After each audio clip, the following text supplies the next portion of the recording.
Good morning church. आप सभी को परमेश्वर आशीष दे। परमेश्वर का धन्यवाद कि परमेश्वर ने एक बार फिर से हमारे जीवन में अद्भुत समय जोड़ा, अद्भुत दिन जोड़ा। तो क्यों ना हम अपनी स्थान पर खड़े हुए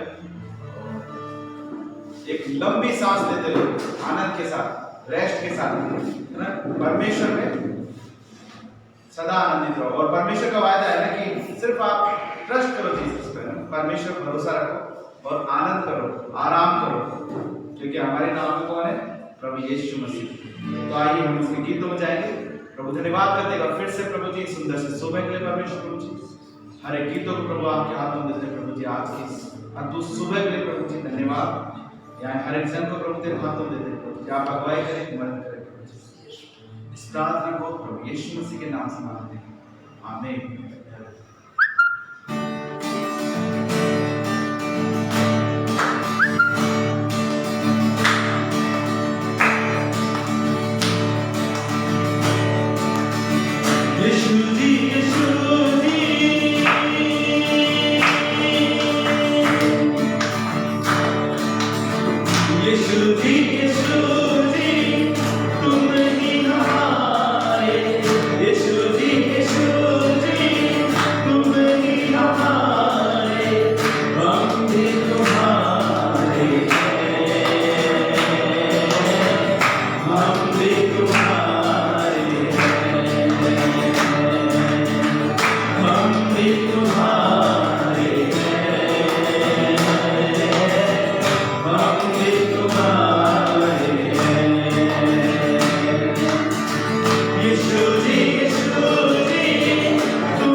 समय के लिए पिताजी। धन्यवाद परमेश्वर पिता, हम आपके परमेश्वर पिता, हमें आपके प्रेम से, आपकी दया से कौन अलग कर सकता है।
यस पिताजी, पापियों के मित्र आप हो पिताजी, और आपके लोग हालेलुया आमीन गाते पिताजी, तेरी होसन्ना करते परमेश्वर पिता, अपने पवित्र हाथों को उठाकर आपकी महिमा करते परमेश्वर पिता।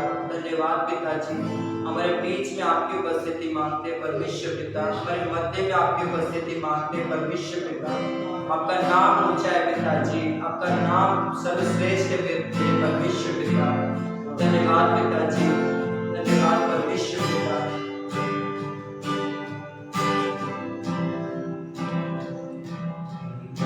के बीच में तू कहता है हम जा, तू मेरी ताकत है, तू ही मेरा ईमान के बीच में।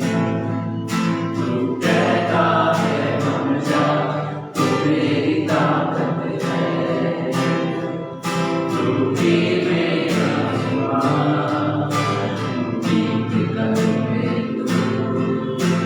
साथ मेरे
हृदय से धन्यवाद करते हैं। सच में प्रभु जी, थैंक यू। उस तूफान में आप हमारी चट्टान हो हाँ परमेश्वर। प्रभु जी धन्यवाद।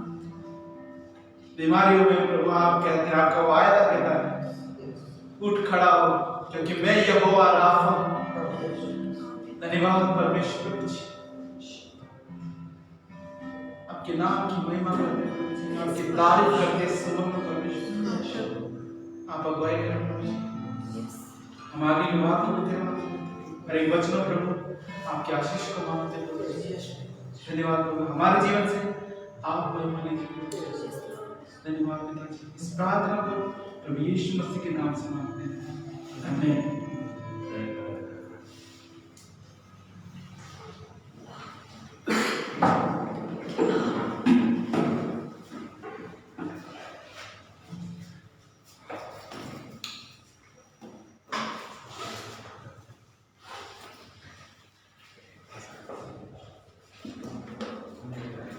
Okay, good morning, church. Grade special fellowship कलीसिया में आप सभी का स्वागत है एक बार फिर से। क्यों ना अपने लिए आप लोग जोरदार ताली बजाएं। ये बहुत ही सुंदर समय रहा, परमेश्वर ने आपको ये आज का दिन दिया है, बहुत खूबसूरत आराधना रही। तो एक बार वर्शिप टीम के लिए भी आप लोग जोरदार ताली बजा सकते हैं। और सारी जो घोषणा जो हमको करनी थी, हम पिछले हफ्ते से एक लगातार जो है हम कर रहे हैं कि क्रिसमस आ रहा है, क्रिसमस आ रहा है और हम लोग और पेश करने जा रहे हैं। और वास्तव में ये समय आ पहुंच गया है, निकट पहुंचा है। और हम लोग 27 तारीख को यानी कि शनिवार को हम लोग कहाँ जा रहे हैं? डिग्गी। हम लोग कहाँ जा रहे हैं? डिग्गी। तो डिग्गी को प्रार्थना में रखिए क्योंकि हम लोग जा रहे हैं। तो जितने लोग भी आ सकते हैं सब लोग, वैसे तो मैं चाहता हूँ कि जितने लोग कलीसिया में लोग मौजूद हैं सभी लोग आए और सब लोग जो है डिग्गी में चलकर सुसमाचार बांटे, ठीक है? तो इसके लिए आप लोग प्रार्थना में रखिए, इसको प्रार्थना में रखिए, लगातार इसके लिए प्रार्थना करते रहिए। और फिर हमारे आउटरीचेस हैं जो जयपुर में लोग प्लान कर रहे हैं, प्रार्थना करते रहिए हमारे पासवान के लिए, पास्टर सुभाष के लिए। आज मैंने उनको सपने में भी देखा था, तो उनके लिए आप प्रार्थना करते रहिए ताकि परमेश्वर जो है उनकी सेहत को अच्छा करे, उनको ठीक करे और वापस से वो हमारे साथ फिर से बीच में हो।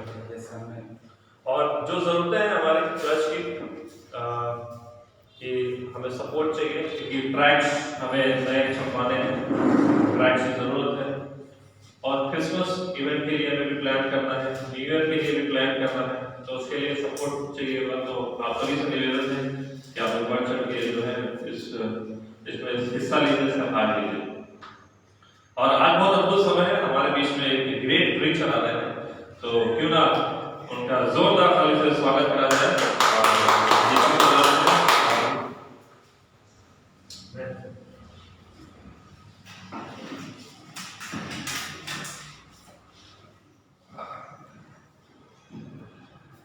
Praise Lord. Thank you so much, Uday for giving this golden opportunity. धन्यवाद। आप लगातार हमारे पास हम लोग प्रार्थना की थी और प्रभु का धन्यवाद कि परमेश्वर ने आपको मौका दिया। और जैसा कि हम आज सॉन्ग सुन रहे थे कि है ना कि भंवर के बीच में तू ही मेरी चट्टान है। मैं सोच रहा था उदय भाई ने कल रात को मुझे बोला कि मैसेज देना है और समय तैयारी है, ये अद्भुत बात है। और परमेश्वर का वायदा कहता है कि जो विश्राम मैं देता हूँ संसार को मैं नहीं देता। और हे बोझ से दबे हुए लोगों मेरे पास आओ, मैं तुम्हें विश्राम दूंगा। अद्भुत बात है, परमेश्वर का वायदा है कि trust Jesus and then rest. प्रभु यीशु पे भरोसा कीजिए और आराम कीजिए। और मैं इस पे कई दिनों सोच रहा था ना कि मुझे ये मैसेज में बहुत अच्छा लगा कि सच में ऐसे माहौल में, पैंडेमिक माहौल में, इतने क्राइसिस हमारे जीवन में चल रहे हैं, तो ये सच में जब मैं ये वीडियो को सुन रहा था और इसे सुन रहा था और देख रहा था, तो ऐसा लग रहा था कि सच में परमेश्वर हमसे बात करना चाहता है। और ये अद्भुत वायदा है। और मैं सोच रहा था कि सच में परमेश्वर जो है हमें जो वायदा देता है विश्राम करने का, ये अद्भुत वायदा है। और जब मैं इस मैसेज को सुन रहा था तो अंदर से गूज बम्प रियली में ऐसे रोंगटे खड़े होते हैं, क्या सच में परमेश्वर हमसे इतना प्रेम करता है ना कि वो हमें आराम देना चाहता है। तो मैं तैयार कर रहा था और सच में हमारे पास में व्हाट्सएप स्टेटस भी ये लगाया है ना कि rest is a weapon given to us by God, the enemy hates it because he wants to stress in वो फाइट, है ना। परमेश्वर ने जो हमें वेपन दिया है, आराम करने का जो हथियार दिया है, इससे जो हमारा एनिमी शैतान है वो क्या करता है, इससे नफरत करता है और वो हमें स्ट्रेस में डालता है, तनाव में डालता है। और तो चलिए हम शुरुआत करेंगे आज के इस मैसेज की। तो क्यों ना हम मत्ती का अध्याय 8 निकालेंगे और उसमें देखेंगे कि किस तरह से परमेश्वर हमें कुछ बताना चाहते हैं।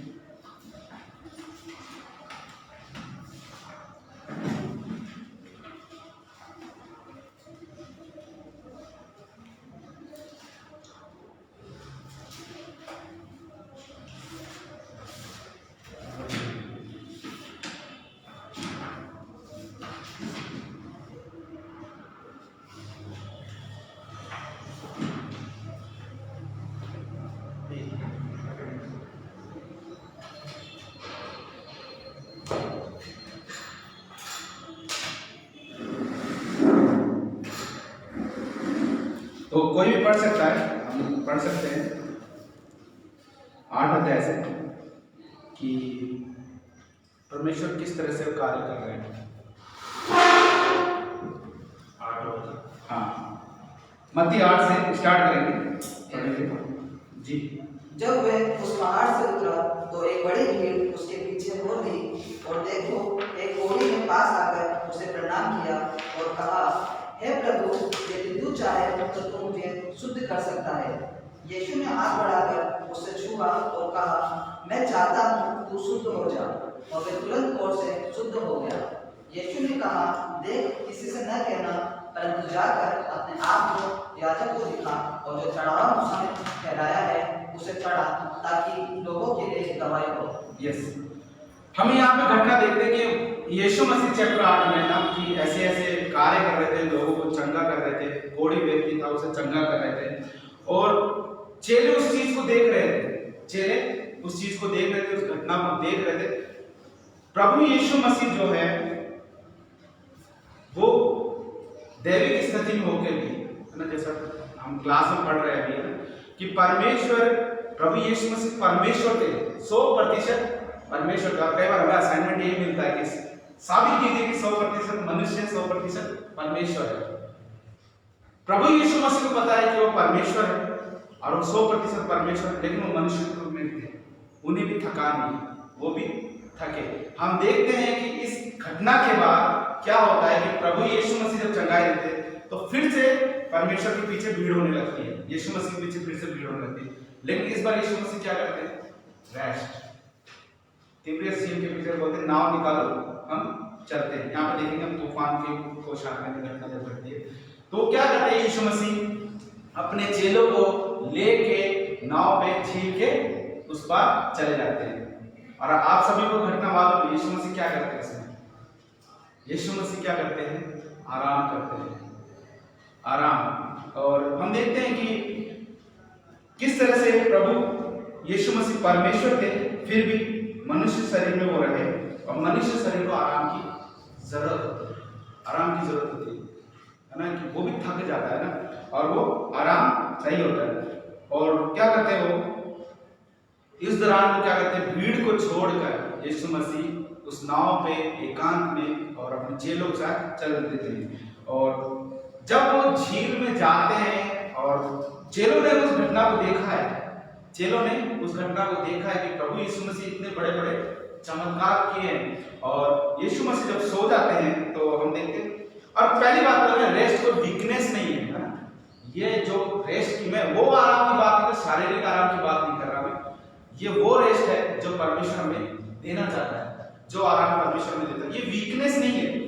ऐसे हम शारीरिक बात करें तो रेस्ट वीकनेस नहीं है, हमारे शरीर के लिए अच्छा ही रहता है ना, लेकिन हम इस रेस्ट की बात करें, ये क्या है, रेस्ट विजडम है परमेश्वर का, विजडम परमेश्वर की बुद्धिमत्ता है कि हमें बुद्धि दी गई है कि हम प्रभु यीशु मसीह पर भरोसा करें और सब कुछ उसके हाथों में छोड़ दें, कि हम तूफानों में घिरे हुए हैं और प्रभु यीशु मसीह हमारे साथ है। और क्या होता है, रेस्ट है ना, विजडम है। और हम देखते हैं कि ये परमेश्वर का योजना है हमारे जीवन में कि हम उसकी योजना के अंदर आराम करें, उसकी योजना के अंदर आराम करें। हम पढ़ सकते हैं कि नहीं कि जब वो झील पे जाते हैं और तूफान अचानक से आने लगता है, तूफान हिलोरे मार होता है, चेले डर जाते हैं, चेले घबरा जाते हैं, है ना। मार्क चैप्टर में लिखा है कि हे गुरु, है ना, हम नाश हो जाते हैं। लूका में कुछ हम नाश हो जाते, स्वामी हम नाश हो जाते हैं। प्रभु यीशु मसीह आपको सिखाना चाहते हैं, प्रभु यीशु मसीह इनको लोगों को सिखाना चाहते हैं। लेकिन प्रभु यीशु मसीह को पता था कि मैं इस झील में हूँ, मुझे कुछ नहीं होगा, मैं इस नाव में हूँ, मुझे कुछ नहीं होगा, क्योंकि मुझे पता है मेरा दिन कब आने वाला है, मरने का मेरा दिन, क्रूस पे जाने का मेरा दिन कब आने वाला है। और उस तूफान में वो सोए हुए हैं, चेले परेशान हैं, हताश है, और वो चिल्ला रहे हैं, प्रभु प्रभु हम नाश हो जाते हैं, हम नाश हो जाते हैं। वहां पता है यीशु मसीह क्या बोलते हैं, यू हैव लिटिल फेथ, हे अल्प विश्वासी, हे अल्प विश्वासी। क्या अच्छा लगेगा प्रभु यीशु मसीह हमें इस तरह से बात करें, हे अल्प विश्वासी। मैं सोच रहा था कि चेले इतना, हम लोग सच में प्रभु ने एक अद्भुत बात की है, धन्य है वे लोग जो बिना देखे उन्होंने विश्वास किया, है ना। हम देख सकते हैं कि प्रभु यीशु मसीह के साथ इतने बड़े बड़े चमत्कार करता, उन्हें रिवील हो चुका था कि यही परमेश्वर है, फिर भी उनका फेथ नहीं हुआ। और वो इसलिए प्रभु यीशु मसीह ने कहा ना अद्भुत बात उनको लिखी, हे अल्प विश्वासी। और हमें इस परिस्थिति में क्या करना है, हमें इस परिस्थिति में क्या करना है, दो पॉइंट है ना। Don't be stressed, don't be fear, घबराइए मत, घबराइए मत। और जब आप अपने आप को उस तूफानों के बीच में महसूस करते हैं, खड़ा हुआ देखते हैं, तो आप क्या सोच रहे हैं, उससे डरने की जरूरत नहीं है। आप ये सोचिए उस तूफान में प्रभु यीशु मसीह मेरे साथ सोए हुए। कौन है? प्रभु यीशु मसीह मेरे साथ सोए हुए। और ये है ना, क्या बोलते, कुछ लोग ये कह भी सकते हैं कि प्रभु यीशु मसीह परमेश्वर थे, उन्हें पता था तूफान आएगा, सब कुछ आया था, वो लाने की जरूरत क्या थी, वो करने की जरूरत क्या थी परमेश्वर को, प्रभु यीशु मसीह उस टाइम जाते ही नहीं नाम में। लेकिन प्रभु यीशु मसीह यहाँ पे एक लेसन सिखाना चाहते हैं कि तूफानों के बीच में आप आराम कीजिए। हमारे जीवन में कई बार तूफान आते हैं, पिछले साल से हम 2020 से देख रहे हैं कि ऐसे ऐसे क्राइसिस आ रहे हैं, health crisis, economic crisis, relationship में दिक्कतें रह रही है, और करंट हेल्थ इश्यूज है ना, बहुत से तूफान हमारे जीवन में उतार चढ़ाव करते रहे। और सब आपको बोलेंगे उस टाइम आके, सब आपको बोलेंगे, जैसे चेले प्रभु यीशु मसीह बोले, प्रभु हम नाश हो जाते, आपको हमारी चिंता नहीं है, हम नाश हो जा रहे हैं, हम ना, तब आपको सब बोलेंगे कि यार तू अभी भी इतना शांत क्यों है। हम लोग कई बार देखते हैं कि हम विश्वासियों के चेहरे पे ना कि हम स्ट्रेस लेते हैं ना, कभी लेते, लेकिन हम ये सोचते हैं थोड़ी देर का लेते हैं कि हमें पता है प्रभु यीशु मसीह की योजना जो है ना हमारे जीवन में हानि और नाश की तो नहीं है, लाभ की है ना, हानि और नाश की नहीं, लाभ की। और प्रभु हमारे सहने से बाहर हमें कभी भी कोई समस्या नहीं देगा। उस समय हमें क्या जवाब देना है, उस समय हमें, जब हम सबको लोग कहेंगे कि यार इतना समस्या चल रही है, आप लोग इतना खुश कैसे रहते हैं।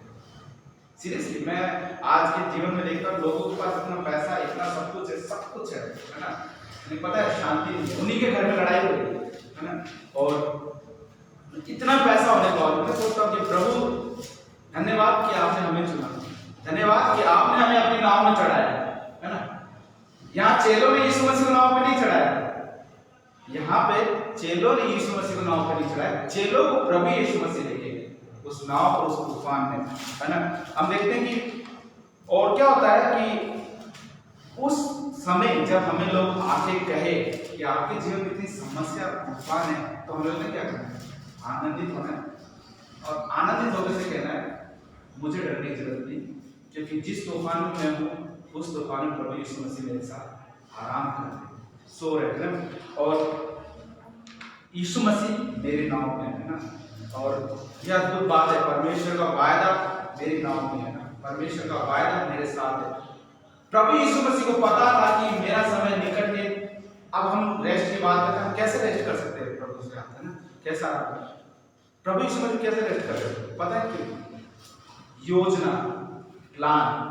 यीशु मसीह के पास प्लान था, परमेश्वर का दिया हुआ प्लान था, अपने पिता का प्लान था कि मुझे क्या करना है, मेरे साथ क्या होने वाला है, वो सब यीशु मसीह प्लानिंग कर रहे थे। और जब हमारी योजनाओं में प्रभु यीशु मसीह परमेश्वर सम्मिलित होते हैं और परमेश्वर की योजना में हम चलते हैं, तो उस तूफान में हम रेस्ट पाते हैं। उस योजना में जब हम चलते हैं, उस तूफान में हमें आराम मिलता है ना। अगर यीशु आपकी नाव में है तो जीवन के तूफान में आप सो सकते हैं। जीवन के तूफान है ना, लाइफ स्टॉर्म है ना, जो समस्याएं तकलीफ हमारे जीवन में आती है, कब? जब हम यीशु की योजनाओं के साथ चल रहे हैं, जब हम यीशु के वायदों के साथ चल रहे हैं। जो हमें मिनिस्ट्री दी गई है, जो हमारे पास हमें कहते हैं कि ना तुम्हारे जीवन में परमेश्वर कुछ अद्भुत करना चाहता है, तुम्हारे जीवन में कुछ परमेश्वर करना चाहता है, तुम्हारे जीवन से कुछ परमेश्वर अद्भुत कार्य करना चाहता है, तो समझिए वो जो योजना है ना, वो छोटी मोटी योजना नहीं है, वो बहुत ही बड़ी योजना है। वो सांसारिक योजना नहीं है।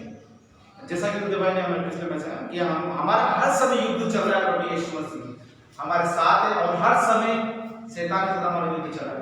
हम ये नहीं कर रहे कि बंदूक मार रहे, गोली मार रहे, नहीं, आत्मिक युद्ध हमारा कभी खत्म नहीं होने वाला। हम देखते हैं ना, अभी हमारे उदय भाई को देखो, शारीरिक रूप से कमजोर हो गए, तकलीफ है, लेकिन पता है, परमेश्वर जानता है कि परमेश्वर जानता है कि जो कार्य हम कर रहे हैं, परमेश्वर उस कार्य में हमें खड़ा करेगा, आराम देगा। ये अद्भुत बात है ना, कि क्योंकि यीशु मसीह की और उस योजना में निरंतर बढ़ते रह रहे हैं, तो यीशु मसीह उस तूफान में हमें, उस तूफान को कहते हैं थम जा और हम आराम करते हैं। ये वादा है ना। ऐसी समस्याओं में आप कर सकते हैं। जब हमारे जीवन में ना समस्या समस्या समस्या तकलीफ तकलीफ तकलीफ गुजर रहा है ना, तो हम बताओ हमें क्या करना चाहिए? सीरियसली हमें पता क्या करना चाहिए? चुपचाप बैठना है, आंख बंद करनी, गहरी सांस लेनी, एक बार लेके देखो, मजा आएगा, है ना, परमेश्वर, और सब भूल जाओ। प्रभु यीशु मसीह, मैं आपको सौंप दिया और मैं आपकी योजना में चलना चाहता हूँ। आप मेरे जीवन से क्या करना चाहते हैं मुझे नहीं पता। हम क्लास में पढ़ रहे थे कि प्रभु यीशु उदय भाई उदाहरण देते हैं, टेबल की लंबाई यहाँ से लेके यहाँ तक, ये पूरे संसार के अंत तक की लंबाई है ना, इस ब्रह्मांड के अंत तक की लंबाई है। यहाँ पे प्रभु यीशु मसीह है, यहाँ पे प्रभु यीशु मसीह। उसे पता है कि इसके साथ क्या होगा क्या नहीं होगा, लेकिन उन योजनाओं में परमेश्वर हमें चलाना चाहता है। जब हम इसकी परिस्थिति और उस योजनाओं में चलेंगे तो हमें अनंत जीवन, परमेश्वर साथ हमें बैठने से कोई नहीं रोक सकता। और उसका वायदा है कि परमेश्वर चाहता है कि तुम आराम करो, लंबी सांस लो और प्रभु यीशु मसीह को, प्रभु सब कुछ में तेरे को छोड़ना चाहता हूँ। ये हमारे जीवन में आराम कब मिलेगा? प्रभु यीशु मसीह को आराम कैसे मिला? उस नाम प्रभु यीशु मसीह को पता था कि मैं मेरे पिता की योजना में चल रहा हूँ, मेरा पिता जानता है कि क्या होने वाला है, और प्रभु यीशु मसीह स्वयं जानते थे क्या होने वाला है, लेकिन वो परमेश्वर की मिनिस्ट्री, अपनी मिनिस्ट्री में करंट लगातार चल रहे थे। और हमें ये करना है, महसूस करें कि आँख बंद करें, सांस लें, महसूस करें कि मैं उस तूफान में हूँ, उस नाव में हूँ जिसमें प्रभु यीशु मसीह है। बस उसके साथ आराम करें, उसके साथ रेस्ट करें। सच में परमेश्वर है ना, उन तूफानों को ऐसे कहेगा, थम जाओ, थम जाओ, रुक जाओ। हमारा परमेश्वर प्रभु यीशु मसीह इतना सामर्थ्य है कि जब वो ऐसे तूफानों को रोक सकता है, उसने हमें अपने स्वरूप में बनाया। अद्भुत प्रेम के रैकलेस लव पे बना।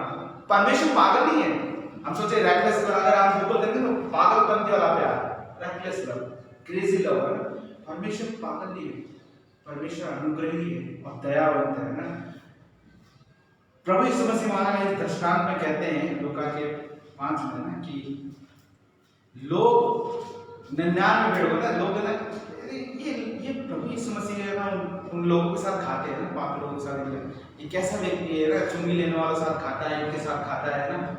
और प्रभु यीशु मसीह वहाँ एक दृष्टांत बताते हैं ना कि तुम में से कौन है ना, एक 99 को छोड़ के एक भेड़ को लेने भागता है, और उस जब वो भेड़ को पा लेता है, उस भेड़ को जो पा लेता है, तो जो आनंद वो करता है ना, जो आनंद वो करता है। और वहीं पे एक स्त्री, बुढ़िया का स्त्री, उसकी एक सिक्का गिर जाता है, और वो झाड़ू लगाती है, साफ कर रही होती है ना, और खूब परेशान होती है। जब वो एक सिक्का मिल जाता है उसे, तो अपने पड़ोसियों सबको बुला के आनंद मनाती है। वैसे परमेश्वर प्रभु यीशु मसीह कहता है, हर एक आत्मा को परमेश्वर वहां पे एक बात को कही है, 99 धर्मी जो बचा लिए गए हैं उससे इतना आनंद नहीं होगा जितना कि एक पापी बचा लिया जाएगा, उससे इतना आनंद होगा। या दूध वायदा हम उड़ाऊ पुत्र को घर लेते, पुत्र निकल जाता है, प्रभु पिता मुझे अपनी प्रॉपर्टी में से दे दे, मैं जा रहा हूँ छोड़ के सब कुछ, मुझे मेरा हिस्सा दे दे। ऐसा स्वर्ग का राज ऐसा है सच में कि परमेश्वर हमें देना चाहता है, हम लेना ही नहीं चाहते। परमेश्वर हमें देना चाहता है, हम लेना ही नहीं चाह रहे। और पुत्र चला जाता है, इतना राजशाही, इतना रॉयल्टी में रहता है, शाही परिवार में रहता है, अच्छा खा रहा होता है, सब कुछ कर रहा है। जब उसके जीवन में परिस्थिति आती है उसे पता होता है सूअर का खाना होता है, उसे खाने को मिलता है, तो कहते हैं मेरे पिता घर में तो खाने की कोई कमी नहीं है ना। पता है उस पुत्र के हम देखते पुत्र को एहसास हुआ, पश्चाताप हुआ, अपने पिता की उसे याद आई। प्रभु यीशु मसीह हमारा पिता परमेश्वर अपने बाणी को फैलाए खड़ा है और वो अनुग्रह देना कभी बंद नहीं करता। अनुग्रह देना वो कभी हमारे से बंद नहीं करता। वो चाहता है कि हम उसके सामने आए और सांस ले और बस प्रभु मेरे जीवन को मैं आपके हाथ में देना चाहता हूँ। और वो जब लौट के आता है पुत्र, वहां पे लौट के पिता देखता है मेरा पुत्र आया है ना, अच्छा सा अच्छा मेरा लाख कटा के उसको और अपनी अंगूठी देता है ना। अंगूठी का ना अधिकार, परमेश्वर अधिकार देता है, हम सबको अधिकार देता है ना कि ले बेटा ना। वहां पे छोटे बेटे को देखते हैं ना, वो दूसरा बड़ा बेटा तो चिढ़ जाता है ना कि तो तू इसका क्यों चिढ़ रहा है? वो तेरा बेटा जो खोया, तेरा भाई जो खोया वो तो आ चुका है। परमेश्वर के लिए सब कुछ इम्पोर्टेंट है ना, परमेश्वर के सब महत्व रखते हैं। हम योना का उदाहरण देते हैं, निनवे शहर को नाश करने जाता है, निनवे शहर के बारे में भविष्यवाणी करने जाता है कि ये शहर नाश हो जाएगा, नाश हो जाएगा।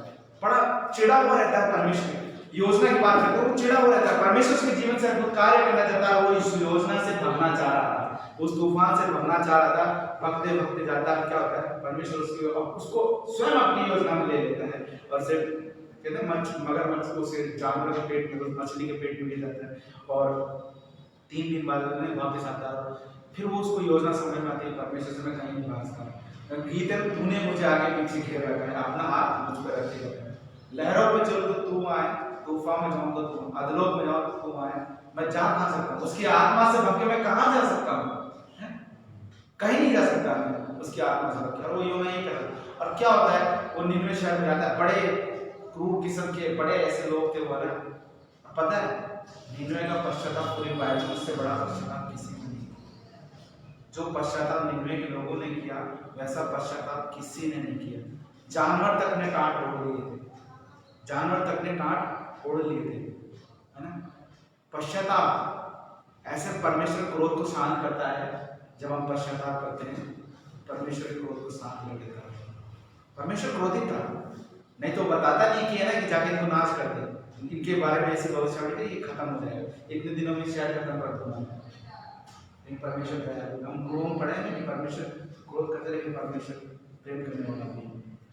और देखते हैं कि ना पता है योना को कि ये सब कुछ हो रहा है ना, हो रहा है और बड़ा खुश है।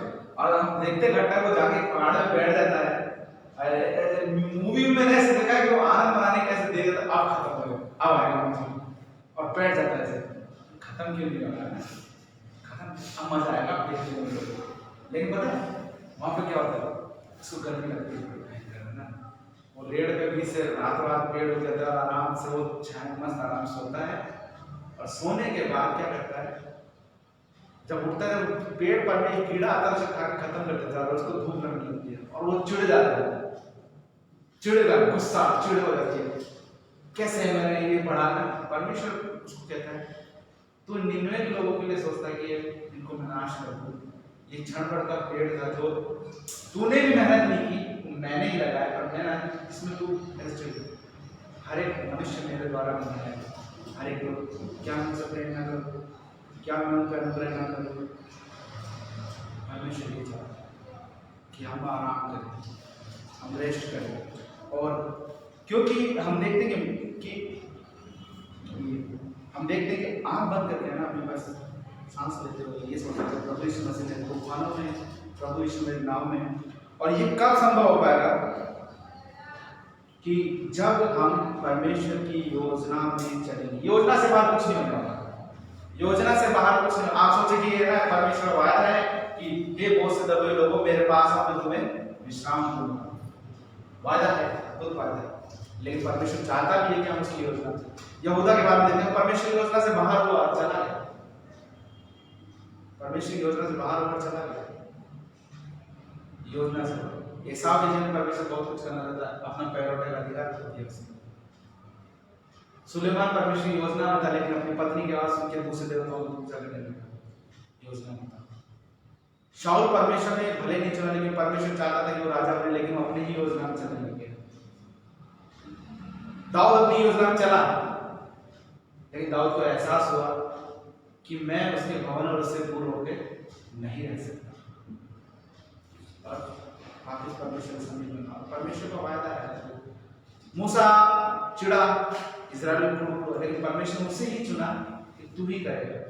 तो यही परमेश्वर चाहता है। और कुछ लोग कहेंगे कि यीशु मसीह परमेश्वर थे, तो उन्हें पता होना चाहिए था कि तूफान आएगा, उन्हें पता होना चाहिए था।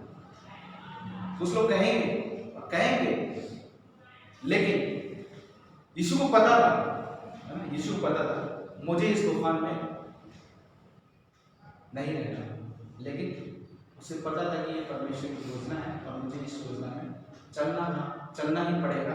और हमारे पास्टर कहते हैं कि आपके पास कोई ऑप्शन नहीं है, आपके पास कोई ऑप्शन नहीं है, प्रभु यीशु मसीह को छोड़ के आपके पास कोई ऑप्शन नहीं है। अगर हम सब के जीवन से देखें ना, आप अपना सबका पिछला जीवन देखिए, आंख बंद करके एक बार सोचिए कि मैं कैसा था। आपको खुद एहसास होगा कि जब से प्रभु यीशु मसीह मेरे जीवन में आया, जब से उसकी योजना मेरे जीवन में है, मेरा जीवन बदल गया है, मेरा जीवन बदल गया है।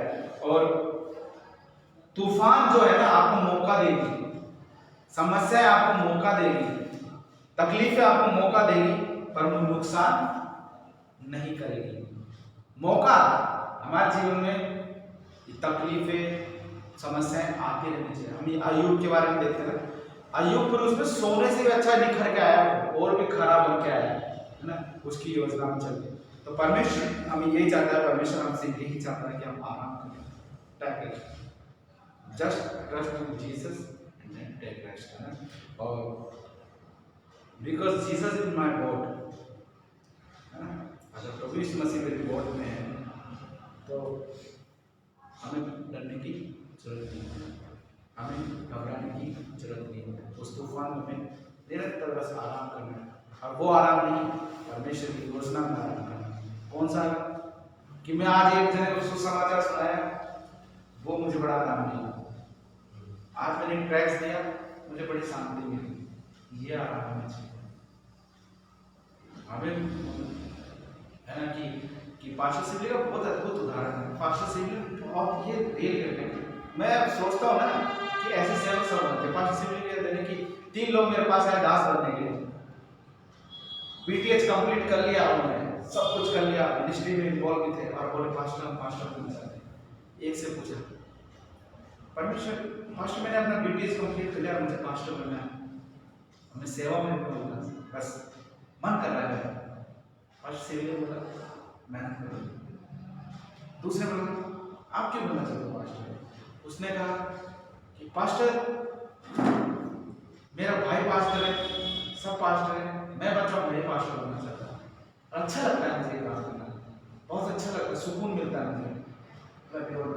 तीसरे बोले पास्टर परमेश्वर वचन मुझे सोने नहीं देता, परमेश्वर मुझे विवश करता, मुझे नहीं आती, तो पास्टर बन सकता है। परमेश्वर यही चाहता है कि हमारे जीवन में वो व्यवस्था हो ना, विवश पता, उसे आराम नहीं मिल रहा था उस पास में, जिसको पास्टर मिला उसे आराम नहीं मिल रहा, क्योंकि वो परमेश्वर की योजना में चलना चाहता है। तो वो आराम हमें कब मिलेगा? जब हम परमेश्वर की योजना में चलेंगे। मैं ये नहीं कहता कि ना कि आप सोच रहे मैं क्या कर सकता हूँ क्या नहीं कर सकता, एटलीस्ट 2 ड्रेस सब दे सकते हैं। एक विजन बना लो, एनकाउंटर होएगा, आमने सामने कोई ना कोई आएगा, हमारे सामने दे दो, आप अपना काम करो। सच में मैंने खुद ने महसूस किया, जब मैं ट्रैक्स बांट होता हूँ ना, तो रात में मुझे बहुत अच्छी नींद आती है, सीरियसली मुझे लगता है चलो प्रभु ने थोड़ा बहुत तो लिख दिया, है ना। परमेश्वर यही चाहता है सबके जीवन। आप अनुमान लगा लीजिए, साल में 365 दिन होते हैं, कोई तो बीच काम आएगा, कोई तो बीच काम आएगा। हमने ट्रैक्स दिया, परमेश्वर कोई तो कोई होगा जो उस ट्रैक्स को अच्छे से पढ़ेगा, क्या पता हम लोगों का जीवन भी तो ऐसे ही बनता। हमें पता था क्या? कोई तो एक आया जो हमें बताया परमेश्वर का। तो परमेश्वर चाहता है कि आप उसकी योजना में आराम करो। और जीवन में कोई भी समस्या हो, यह मंत्र अपना लो। तकलीफ हो, आंख बंद करो, सांस लो, महसूस करो कि मैं उस नाव में हूँ, प्रभु यीशु मसीह मेरे साथ सो जाते हैं, सब हो जाएगा। परमेश्वर आपको आराम देगा। आमीन।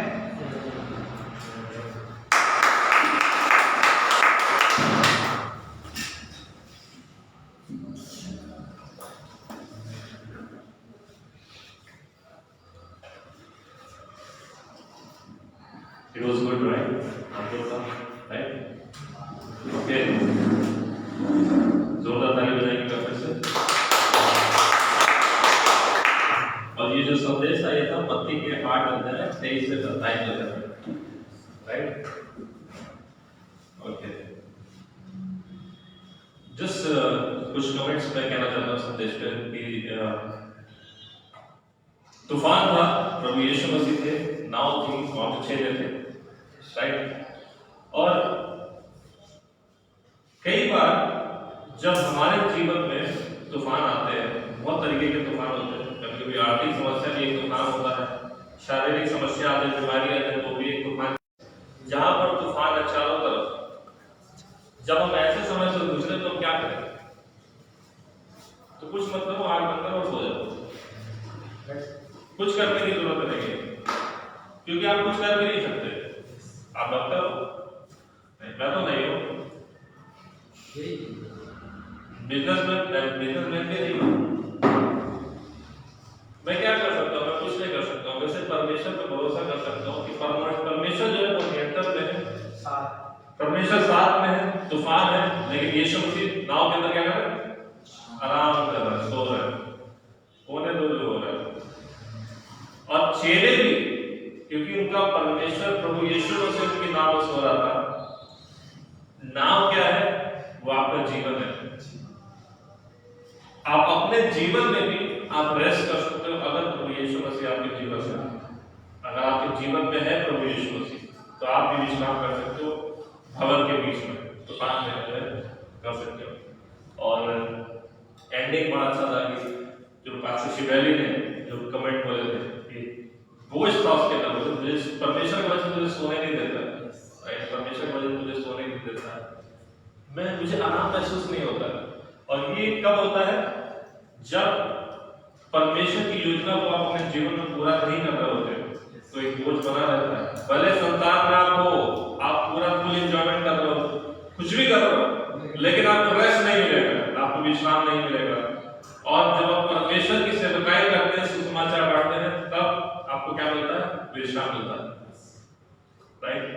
तो एक और छोटे से संदेश में जाएंगे, तो मैं सब खोलेंगे प्रकाशित वाक्य की किताब 2 अध्याय और 12 से लेकर 17 वचन तक पढ़ेंगे। 2 अध्याय 12 से 17।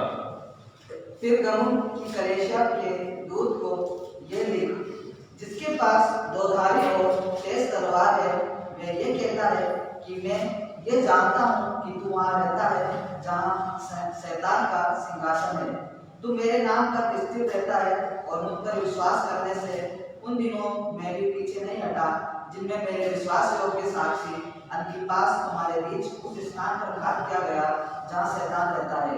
पर मुझे तेरे विरुद्ध कुछ बातें कहनी है, क्योंकि तेरे यहाँ कुछ ऐसे हैं जो बिलाम की शिक्षा को मानते हैं, जिसने बालाक को इस्राएली के आगे ठोकर का कारण रखना सिखाया कि वे मूर्तियों पर चढ़ाई गई वस्तु खाएं और व्यभिचार करें। वैसे ही तेरे यहाँ कुछ ऐसे हैं जो निकुलाइयों की शिक्षा को मानते हैं। अतः मन फिरा, नहीं तो मैं तेरे पास शीघ्र ही आकर अपने मुख की तलवार से उनके साथ लड़ूंगा। जिसके कारण वह सुन ले कि आत्मा कलीसिया से क्या कहता है।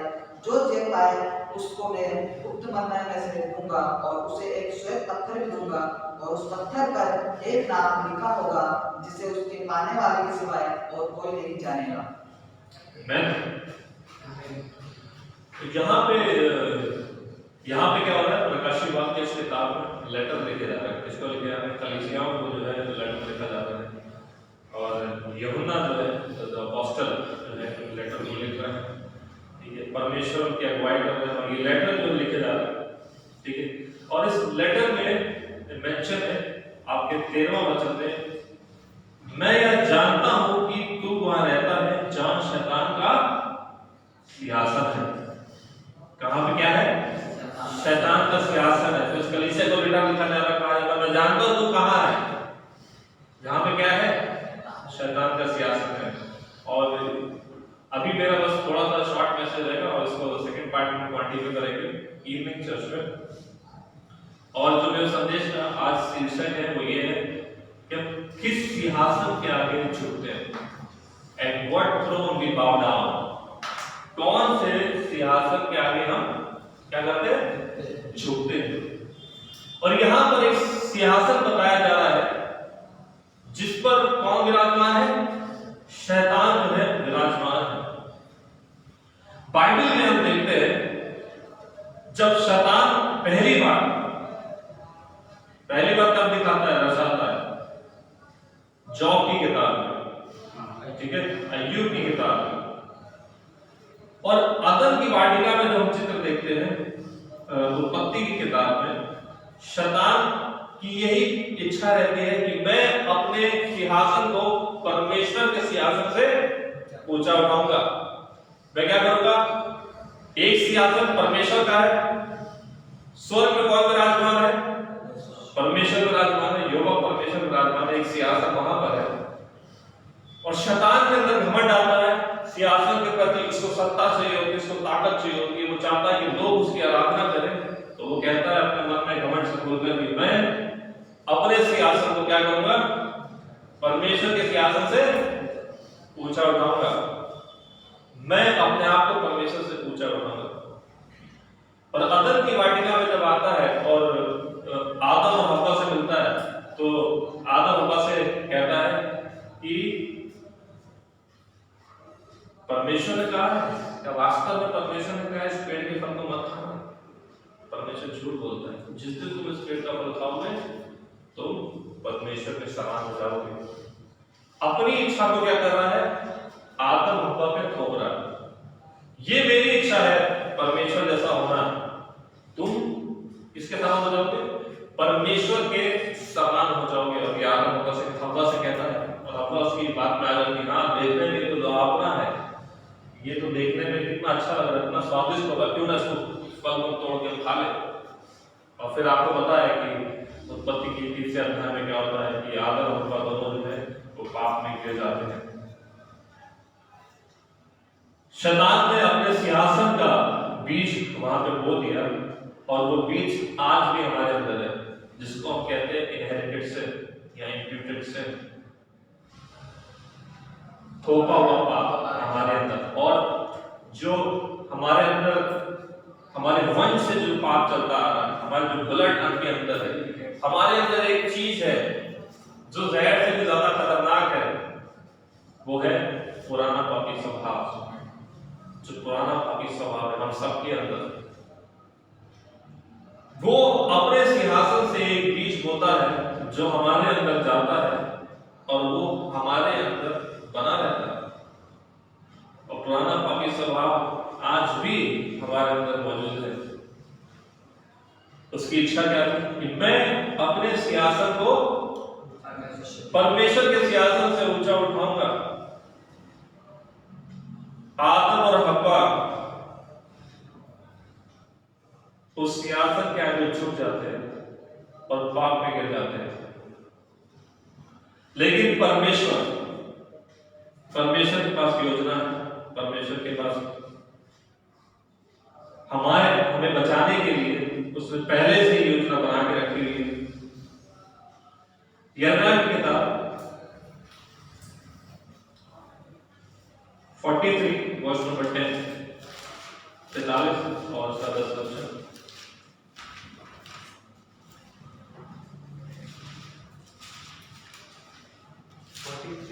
Yes, 43 यिर्मयाह 43। और उन पुरुषों से कह, इस्राएल का परमेश्वर सेनाओं का यहोवा यूं कहता है, देखो मैं बेबीलोन के राजा अपने सेवक नबूकदनेस्सर को बुलवा भेजूंगा और वह अपना सिंहासन इन पत्थरों के ऊपर जो मैंने छिपा रखे हैं रखेगा और अपना छत्र इनके ऊपर तनवाएगा। यहाँ पर नेबूकदनेस्सर एक राजा है, वो एक सियासत पर बैठता है और परमेश्वर क्या कहता है, मैं तेरे सियासत को क्या करूंगा, I am going to set his throne right over these stones, मैं इसके सियासत को इन पत्थरों के ऊपर रखने वाला हूँ जो मैंने छुपा के रखे हैं। नेबूकदनेस्सर में जब चित्र देखते हैं, बेबीलोन का राजा है, बहुत बड़ा राजा है और वो सियासत पर बैठा है और वो लोगों को आदेश देता है, मूर्ति बनवाता है और कहता है कि सबको आदेश देता है कि कोई प्रार्थना नहीं करेगा, कोई किसी ईश्वर से प्रार्थना नहीं करेगा, राइट, कोई किसी ईश्वर से प्रार्थना नहीं करेगा। डैनियल को ये बात पता चलती है, डैनियल क्या करता है, डैनियल खिड़की खोल के प्रार्थना करता है, उसके अंदर क्या होता है, वो जानता है कि मुझे कौन किसके सियासत के आगे झुकना है, वो परमेश्वर के सियासत के आगे झुकता है और प्रार्थना करता है। शद्रक मेशक अबेदnego सब लोग सामने खड़े होते हैं और नेबूकदनेस्सर कहता है कि झुक जाओ, दंडवत करो, मेरी मूर्ति का भी क्या करो, दंडवत करो। सब लोग झुक जाते हैं, घुटने टेक देते हैं और सब दंडवत करते हैं, लेकिन शद्रक मेशक अबेदnego वो जानते हैं कि उन्हें कहाँ झुकना है और वो जानते हैं कि उन्हें कहाँ खड़े रहना है। शद्रक मेशक अबेदnego कहते हैं नहीं, हम नहीं झुकेंगे, हम इस सियासत के आगे नहीं झुकेंगे। अगर मैं मर भी जाऊं, वैसे मेरा परमेश्वर मुझे बचा सकता है, और अगर मैं मर भी जाऊं तो भी इस सियासत के आगे मैं नहीं झुकूंगा, इस मूर्ति के आगे मैं नहीं झुकूंगा। संसार में बहुत सारी चीजें हमें झुकाने के लिए, और वो यही चाहते हैं कि हम झुक जाएं और झुका हुआ जीवन जिए। किसके आगे झुके? शैतान के सियासत के आगे हम झुक जाएं, घुटने टेक जाएं। एक परमेश्वर का सियासत है स्वर्ग में, और वो सिंहासन का एक चित्र है आपके अंदर, आपका हृदय। यहाँ पे आपके कौन विराजमान है? एक सियासत है आपके दिल में, यहाँ आपके सियासत में कौन विराजमान है? और जो यहाँ पर विराजमान है, आप उसी के आगे झुकेंगे। आप एक बात समझ रहे हैं? जो सियासत आपके हृदय में है, क्योंकि बाइबल बताती है ये शरीर पवित्र आत्मा का मंदिर है, और पवित्र आत्मा जब हमारे अंदर आता है तो हमारे जो दिल का थ्रोन है, जो हृदय का सियासत है, उसमें पवित्र आत्मा वास करता है। स्वयं परमेश्वर हमारे इस थ्रोन पर, इस सियासत में क्या करता है? विराजमान करता है, और हम उस थ्रोन के आगे झुकते हैं और परमेश्वर की आराधना करते हैं। राइट? तो कितने प्रकार का थ्रोन है बाइबल के अंदर?